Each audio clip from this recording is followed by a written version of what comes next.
Hey, how's it going, guys? It's SomeGamerNoob here, and we're going to start with a Killing Floor video. I'm going to do a fair few of these. I've been playing Killing Floor for quite a while now, and this first one's basically just going to be going over some of the basics, the general gameplay, how you should play the game, and get you into, help you develop into a good player, because sometimes the perks could be pretty unfair to you. If you're just like a level 3 or level 4, you're going to struggle, as opposed to like a level 5 or a level 6. There is a gulfing difference between level 4 and level 6. You'd be surprised how much damage certain ones take. So yeah, I'll do a few videos. I'll start off just with the basics now, and then I'll go do some map run-throughs and some other gameplay. I'll just do general gameplays as well. It won't just be Killing Floor I'll just do other ones as well, but for now we'll start off in Killing Floor. Found quite a good server here. It's only a listen server, but here we go. Let's connect and see what we can do. Let's connect here. Yeah, probably should have edited this part out. Yeah. Okay, so connecting, and oh, there we go. So now I've joined. It actually spawned me in as a demo, as you can see in the bottom left there. So I decided to just change it to Zerka. But now that I spawned as a demo, for some reason it decided to spawn me with no stuff. If you get to like level 5 and 6, you actually spawn with an item relevant to that perk. Yeah, that's the first thing I'm going to cover. The perks.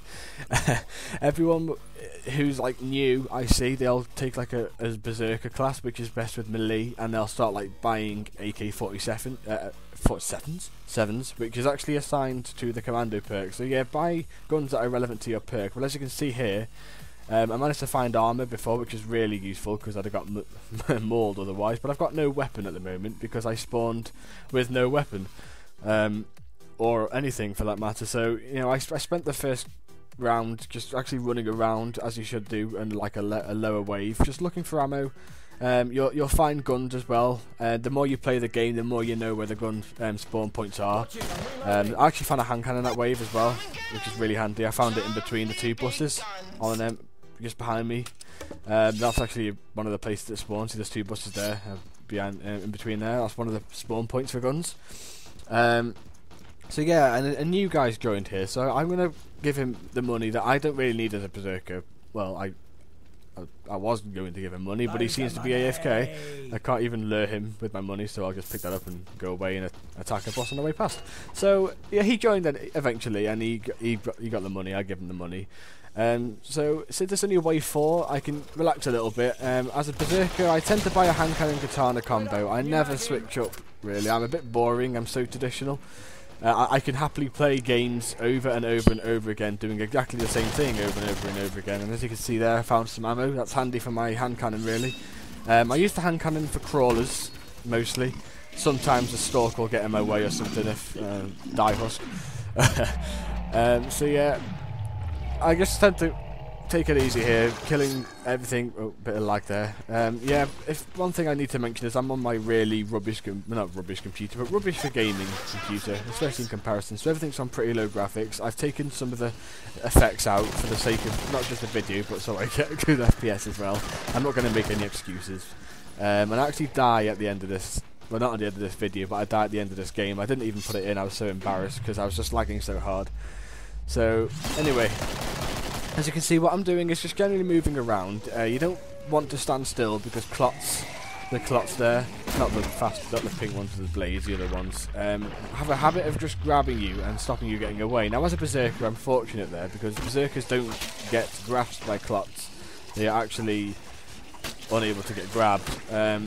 So I can just stand still and let a clot attack me, and I can just run away from it whenever I want. But if the clot grabs you and you're just standing still, it's going to get you. So just keep moving around, keep looking around, know what's coming. Also learn where the spawn points are on certain maps. Obviously, if you're playing a custom map, you'll have no idea unless you played that custom map over and over again. A guy just called for a medic, so this is me trying to direct him to where I am. As you can see, I'm only 30 meters away from the trader, so if he heads towards the trader, he'll get to me, and I can actually help him out a bit. That's just like, just for desperation. But not everyone picks up on my hints. I don't know, I'm a bit cryptic sometimes. So as you can see, we've only got 35 left to go, 31.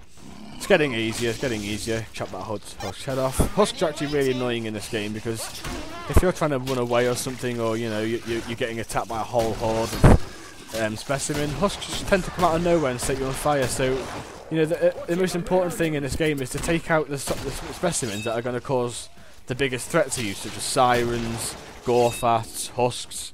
You know, the slower ones like clots and bloats don't really tend to do much. I know sirens are slow as well, but if you're trying to attack anyone with, you know, while sirens are in the vicinity, they're just going to scream and just keep draining your health.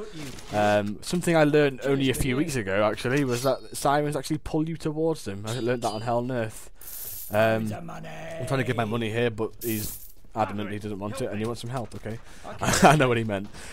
So yeah, that's the worst trader in West London. Obviously I'm going to be doing other map playthroughs of how to finish maps on higher difficulty, such as Suicidal and Hell on Earth. Obviously that will increase my video count as well, so more people actually get notice me, because I really want people to watch my stuff and get into the games more. Obviously I'm going to be doing other games, but this is Killing Floor. Let's just carry on with Killing Floor.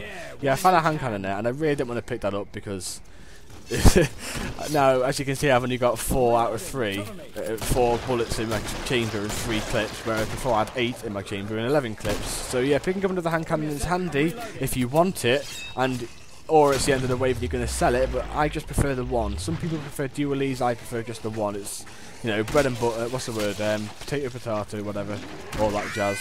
So yeah, I kill the siren straight away, ignoring all the other specimen, because I know until I kill that siren, it's just going to keep screaming. It won't shut up. And the same goes with a husk. If you don't kill a husk, it'll just keep shooting you, setting you on fire, and it puts pressure on you. It actually gets you killed easier. But if you're just okay, if you're just constantly moving about. Now, yeah, here's a good example right here. I forgot about this part of my video, how embarrassing. Kill the husk first, because if I just attack that scrake, which most people tend to do, it's just going to allow the husk to keep attacking me, and then it's going to stop me attacking the scrake, and it's going to give the scrake a chance to start attacking me. Now on hard, that's not so bad. If you're playing on a higher difficulty, or you're a lower perk level, or you've got no armor, you're just going to start getting destroyed. It's what most people die from, really, is they just, and as you probably heard there, I'm going to turn this down, but I don't know if you heard, but all I heard then was a whole, like, a load of gore fast slashing, basically. So there, once again, going straight for the siren, not even giving it a chance to scream. One thing I've noticed, I don't know if you guys have noticed as well, is that specimens seem to be a lot stupider. That's not even a word. More stupid. Pot calling the kettle. In this, since the 8th of January update, like, they just sort of don't seem to notice you there sometimes, and gorefasts and other big specimens tend to just move away from you as opposed to move towards you. I'll see if I can find another example by the time this is finished. So yeah, what I tend to do with the scrakes is I just sort of leave them. I've got a husk, so I'm not even going to bother with that scrake yet. I actually play really poorly here. I make a lot of mistakes. See, that's one right there. I ended up walking back into specimens. See, and I've got a lot. Luckily, he blew them up. Otherwise, I'd be in big trouble. With the husk, I just ignore everything else. Just go straight to the husk. Here, I'm really a bit scatty. That's because for me it was lagging a lot. I don't normally like blaming lag, but it really was. So I managed to kill them in the end. Completely fell asleep and didn't even look behind me. Contradicting myself a bit there. You should always just keep looking around, even when you're attacking. Just keep looking around, because the last thing you want, and the way most people die, is they just get ambushed. Or like I said before, they just stand still and the clock grabs them, and then the whole other horde comes. So anyway, this is really handy. I picked the bulb up before, but I found an FN file with an ACOG site. It was someone else's. I was going to give it him back. In fact, he even asked me for it in a minute. So I picked that up, mostly just to kill the specimen I think would cause a problem if I go close up. Obviously, if you're a sharpshooter or any other perk besides Berserker for that matter, it doesn't really matter, to be honest. But yeah, I kill the siren here. If there was a husk, I'd do exactly the same thing, because it becomes too much of a pain in the arse trying to kill someone with getting shot or screamed at. So I just decided to do that, and I'm always checking behind me, because I can't be bothered counting if there's 11 specimens or 10 now, 9 in a minute. So yeah, he's asking for my gun there. His gun rather. So yeah, I always see what I mean. I'm always so cautious of what's behind me, and it's what you should do really on this game. You just keep checking behind you, keep making sure it's, what's going to come on, what's going to happen, and when I know it's safe, then I'll kill the scrake.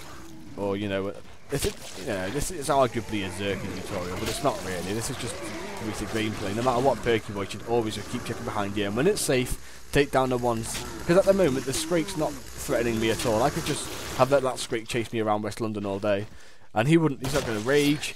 I was actually meant to pop his head then, because he was going to... Hang on, my video's actually stopped, so I'm just going to have to improvise here. Yeah, I was trying to just take the bloke's head off. If you actually just remove their head and then run towards a trader, it'll be a lot easier. It'll give you time to get back to the trader, knowing that in a minute that Zed's going to die. So yeah, that was actually my first video. Woohoo!